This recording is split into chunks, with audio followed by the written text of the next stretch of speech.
Shalom, selamat pagi Bapak Ibu Saudara-saudari yang kami kasihi dalam Tuhan Yesus Kristus. Senang kita kembali bisa bertemu melalui renungan firman Tuhan yang akan kita baca dan dengarkan hari ini. Damai sejahtera dari Tuhan Yesus, kasih-Nya, sukacitanya senantiasa menyertai kita semuanya. Mari kita bersatu di dalam doa. Tuhan Yesus, hati kami sungguh melimpah dengan ucapan syukur buat kebaikan-Mu yang memberikan kami napas kehidupan dan hari yang baru untuk kami jalani sepanjang hari ini. Berkati dan urapi firman-Mu menjadi pelita yang menerangi kehidupan kami. Dalam nama Tuhan Yesus kami berdoa. Haleluya. Amin. Renungan firman Tuhan yang akan kita baca dan dengarkan hari ini tertulis dalam Pengkhotbah pasal yang ke-12 ayat 13. Demikian bunyi firman Tuhan. Akhir kata dari segala yang didengar ialah takutlah akan Allah dan berpeganglah pada perintah-perintahnya, karena ini adalah kewajiban setiap orang. Sekali lagi, akhir kata dari segala yang didengar ialah takutlah akan Allah dan berpeganglah pada perintah-perintahnya, karena ini adalah kewajiban setiap orang. Dari ayat yang kita baca dan dengarkan hari ini, kita akan berbicara tentang kewajiban setiap orang. Dari ayat yang kita baca dan dengarkan hari ini, sang pengkhotbah meyakini bahwa takut akan Allah dan berpegang pada perintah-perintahnya adalah kewajiban setiap orang. Kewajiban adalah sesuatu yang diwajibkan, yaitu sesuatu yang harus dilaksanakan. Jadi takut akan Allah adalah dan berpegang kepada perintah-perintahnya adalah kewajiban bagi setiap orang. Jadi pengkhotbah menyimpulkan bahwa hidup yang bermakna, hidup yang berarti adalah jika kita hidup dengan sikap yang takut akan Allah, hidup dengan sikap yang berpegang pada perintah-perintah Allah.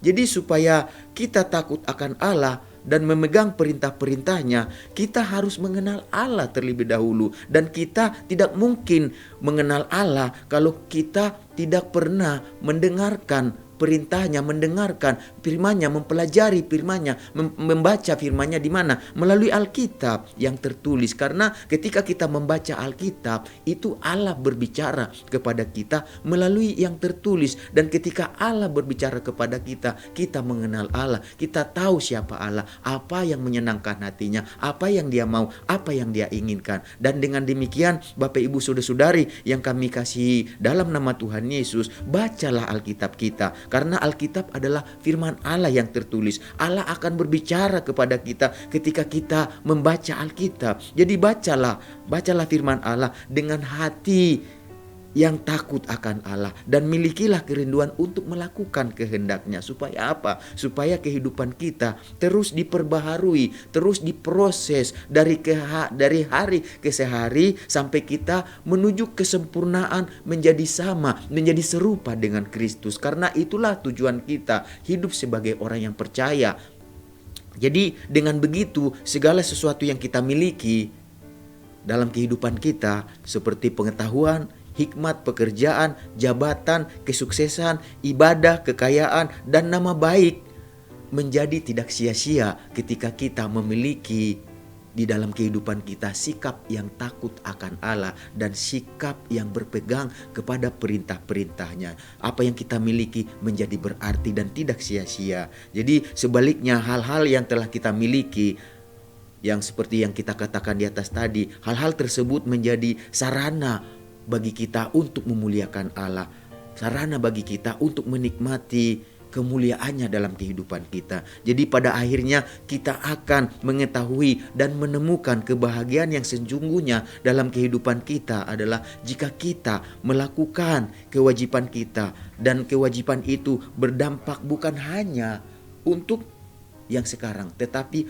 untuk yang akan datang ketika kita meninggalkan dunia ini, memasuki kehidupan yang kekal dalam kerajaan surga. Dan kewajiban tersebut yang harus kita miliki sebagai orang percaya, sebagai orang beriman, sebagai pengikut Yesus adalah milikilah sikap hidup yang takut akan Allah dan berpeganglah pada perintah-perintahnya. Itulah yang membuat kehidupan kita berarti dan memakna. Oleh karena itu, Bapak Ibu, saudara-saudari sekalian yang kami kasihi dalam Kristus Yesus, sebagai orang percaya, sebagai pengikut Yesus, milikilah sikap hidup yang takut akan Allah dan patuhilah segala perintah-perintahnya. Maka hidup kita ini akan lebih bermakna di mata Tuhan, sebab segala sesuatu adalah dari Dia dan oleh Dia dan kepada Dia. Bagi Dialah kemuliaan sampai selama-lamanya. Itu yang tertulis dalam Roma pasal 11 ayat 36.